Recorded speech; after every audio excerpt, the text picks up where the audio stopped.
Un ex-pilote demande à Hamilton d'arrêter de se comporter comme une actrice de théâtre. Quoi? Qui a dit ça, quoi? Ce sont les mots de l'ancien pilote de F1 John Watson, qui a suggéré que les douleurs font partie de la carrière d'un pilote. Ces commentaires ont été faits alors que la participation d'Hamilton à Montréal a été remise en question.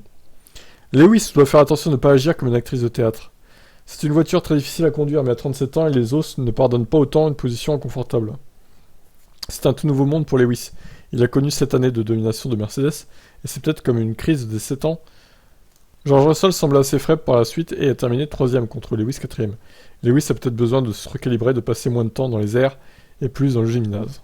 C'est probablement le dernier souhait du septuple champion du monde, de s'entendre dire qu'il doit passer plus de temps et non moins en salle de sport. S'il est vrai que la fatigue et le taux de récupération peuvent être plus préoccupants à la fin d'une carrière, le pilote a assuré qu'il sera présent à Montréal.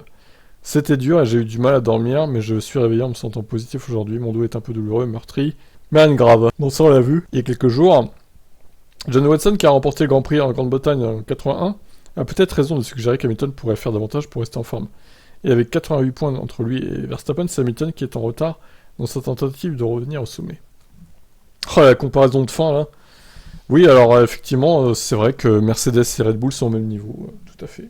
Donc c'est inadmissible pour Lewis Hamilton autant de retard. Ah là là. Bon, en tout cas, John Watson, il a pas fait grand-chose dans sa carrière en F1, donc je pense qu'il ferait bien de la ramener un peu moins. De là à dire que c'est un acteur de théâtre, une actrice de théâtre même, c'est un peu méchant, je dirais. Bon, vous en pensez quoi ?